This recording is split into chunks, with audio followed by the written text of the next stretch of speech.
바다 한가운데 떠있는 거대한 배 같은 물체. 높이가 10층 건물만 하고 무게는 수만 톤에 달하는 콘크리트 덩어리가 천천히 물속으로 가라앉습니다. 이게 배 난파 사고라고요? 아닙니다. 이건 인류가 바다 위에 다리를 세우기 위해 만들어낸 거대한 건설 블록, 바로 케이슨이라는 겁니다. 마치 레고 블록을 쌓듯이 물속에 거대한 상자를 내려놓고 그 위에 다리를 올리는 거죠. 상상이 갑니까? 물고기들이 헤엄치는 바다 밑바닥에 아파트 크기만한 콘크리트 구조물을 정확히 배치하는 기술 말입니다. 지금부터 우리가 매일 건너는 그 다리들, 그 발밑에 숨겨진 거대한 비밀을 파헤쳐 보겠습니다. 부산 광안대교의 야경을 본 적 있습니까? 형형색색 LED가 빛나는 정확히 7,420m의 거대한 다리. 그 화려한 모습 아래로는 수심 20m에서 40m 사이에 차가운 바닷물이 출렁이고 있습니다. 서울 한강을 가로지르는 수많은 다리들도 마찬가지입니다. 우리는 당연하다는 듯 차를 몰고 이 다리들을 건너지만 정작 그 발밑에서 무슨 일이 벌어졌는지는 아무도 모릅니다. 물속 깊은 곳, 햇빛조차 닿지 않는 그곳에서 벌어진 치열한 전쟁의 이야기를 말입니다. 1900년 7월 한강 위에 처음으로 철교가 완공됐을 때 사람들의 반응은 경악 그 자체였습니다. 폭이 1km에 달하는 거대한 강, 그 한가운데를 가로지르는 다리라니 도대체 어떻게 이런 게 가능하단 말입니까? 당시 기술로는 기적에 가까운 일이었습니다. 하지만 그로부터 100여 년이 지난 지금 우리는 18km가 넘는 바다를 가로지르는 다리를 만들어냅니다. 인천대교처럼 말이죠. 대체 어떻게 이런 일이 가능해진 걸까요? 그 비밀은 바로 물속 깊숙한 곳, 아무도 보지 못하는 어둠 속에 숨어 있습니다. 물 위에 다리를 세운다는 건 생각보다 훨씬 더 복잡하고 위험한 작업입니다. 육지에서라면 간단합니다. 땅을 파고 콘크리트를 부으면 끝이니까요. 하지만 물속에서는 모든 게 달라집니다. 물이 끊임없이 흘러들어오고 진흙은 순식간에 무너지며 파도와 조류는 쉴 새 없이 구조물을 흔들어댑니다. 한강처럼 유속이 빠른 강이라면 문제는 더욱 심각해집니다. 초속 2m에서 3m로 흐르는 물살은 사람을 쓸어가기에 충분한 힘이거든요. 부산 앞바다처럼 수심이 깊고 파도가 거센 곳에서는 난이도가 기하급수적으로 올라갑니다. 인간은 이 난제를 해결하기 위해 수천 년 동안 머리를 싸맸고 결국까지 획기적인 방법을 찾아냈습니다. 가장 원시적이면서도 효과적인 방법은 말뚝을 박는 겁니다. 마치 땅에 못을 박듯이 긴 기둥을 물속 깊이 박아 넣어서 단단한 지방까지 닿게 만드는 거죠. 집을 지을 때 기둥을 세우는 것과 비슷하다고 보면 됩니다. 서울의 한강 교량들, 특히 초기에 만들어진 철도 교량과 도로 교량 대부분이 이 방식을 썼습니다. 부산항 주변의 남항대교나 부산항대교도 마찬가지고요. 말뚝 하나의 길이가 30m에서 50m에 달하고 지름은 1m가 넘습니다. 이런 거대한 말뚝을 수십 개,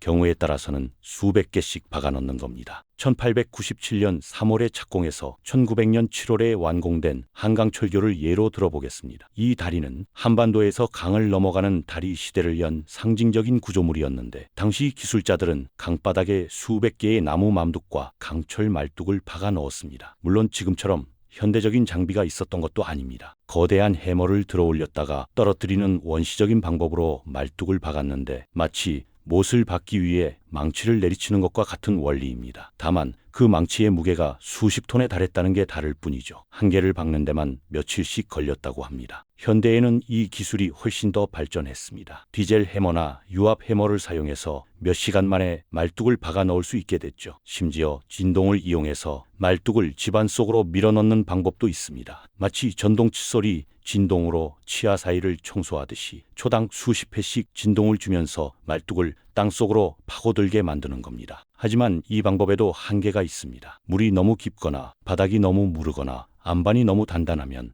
말뚝만으로는 버틸 수가 없습니다. 그래서 등장한 게 바로 가물막이라는 기술입니다. 가물막이는 한마디로 물속에 임시댐을 만드는 겁니다. 욕조에 물을 담고 가운데 플라스틱 컵을 엎어서 밀어 넣으면 컵 안쪽은 물이 안 차지 않습니까? 그 원리와 비슷합니다. 다리 기초를 세울 위치 주변을 강철판이나 콘크리트 벽으로 둘러싸고 그 안에 물을 전부 퍼내는 거죠. 그러면 물속이 잠깐 육지가 됩니다. 이 임시 육지 위에서 편하게 기초 공사를 하는 겁니다. 작업이 끝나면 가물막이를 철거하고 다리 기초만 물속에 남기는 방식입니다. 한강의 여러 다리들을 보수하거나 확장할 때 이 방법을 많이 씁니다. 구리암사대교가 대표적인 예입니다. 현대건설이 이 다리를 지을 때 사용한 스틸 케이슨 튜브 공법을 보면 먼저 강바닥에 레벨링 콘크리트를 깔아서 평평한 바닥을 만듭니다. 마치 케이크를 만들기 전에 받침대를 평평하게 만드는 것과 같은 이치죠. 그 위에 거대한 강제 튜브를 내려놓고 고무 패킹으로 틈새를 완벽하게 막아버립니다. 빗물이 새지 않도록 창문 틈을 고무로 막는 것과 같은 원리입니다. 그런 다음 펌프로 물을 빼내면 튜브 안쪽은 완전히 건조한 작업 공간이 되는 겁니다. 이곳에서 콘크리트를 붓고 철근을 조립하는 모든 작업을 마친 후 다시 튜브를 들어 올려서 회수합니다. 보이지 않는 강 밑에서는 이렇게 임시로 만든 작은 건설용 섬에서 기초가 만들어지는 겁니다. 하지만 가물막이도 한계가 있습니다. 수심이 20m, 30m를 넘어가면 가물막이를 설치하는 것 자체가 거의 불가능해집니다. 수압이 너무 강해서 강철판이 버티지 못하고 물을 퍼내는데도 천문학적인 비용이 들거든요. 바다 한가운데처럼 파도가 치고 조류가 빠른 곳에서는 애초에 가물막이를 세울 수조차 없습니다. 그래서 인류는 또 다른 방법을 고안해냈습니다. 바로 케이스입니다. 케이스는 한마디로 거대한 콘크리트 상자입니다. 마치 큰 플라스틱 통을 물에 띄우는 것처럼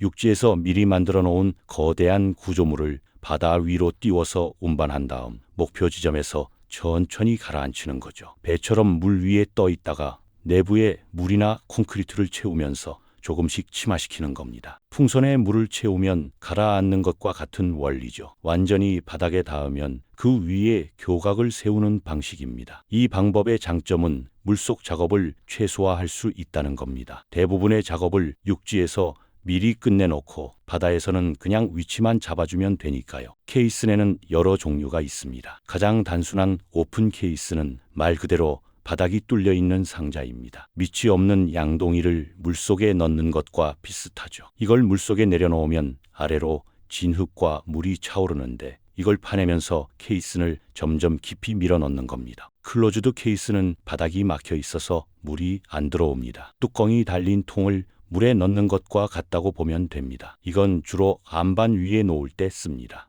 그리고 가장 고난도 기술인 공기 케이슨이 있습니다. 이건 케이슨 내부를 고압 공기로 채워서 물을 완전히 밀어내고 사람이 그 안에서 직접 작업하는 방식입니다. 마치 잠수종이나 잠수함 안에서 일하는 것과 비슷하죠. 영종대교가 바로 이 공기 케이슨을 국내 최초로 적용한 프로젝트입니다. 인천국제공항과 본토를 잇는 4.42km의 해상 교량인데 1996년부터 1998년까지 이 다리의 기초를 만들 때 케이슨 내부를 고압으로 만들어서 물을 밀어냈습니다. 직사각형 모양으로 가로 47.1m, 세로 18.1m, 면적이 852제곱미터나 되는 거대한 공기 케이슨을 사용했죠. 풍선을 부풀리면 안쪽 공기압이 높아져서 물이 못 들어오는 것과 같은 원리입니다. 내부 최대 공기압은 0.36메가파스칼까지 올라갔는데 이건 수심 36m 정도의 압력과 맞먹습니다. 그리고 작업자들이 그 안에 들어가서 안반을 다듬고 콘크리트를 타설하는 작업을 했습니다. 물론 엄청나게 위험한 작업이었습니다. 고압 환경에서 작업하면 감압병에 걸릴 위험이 있거든요. 잠수부들이 깊은 바다에서 작업한 후 급격히 올라오면 피 속에 질소기포가 생기는 그 병 말입니다. 그래서 현대에는 헬륨을 섞은 특수가스를 사용해서 안전성을 높입니다. 인천대교는 또 다른 차원의 도전이었습니다. 인천 앞바다를 가로지르는 총 연장 18.25km의 초대형 해상교량으로 현수교와 사장교가 복합된 구조입니다. 서울에서 인천까지의 거리가 약 30km인데 그 절반 이상을 바다 위에 다리로 만든 겁니다. 이 다리의 중심부 아래로는 대형 선박들이 지나다녀야 하기 때문에 교각 사이 간격을 엄청나게 넓게 만들어야 했습니다. 마치 축구 골대 같은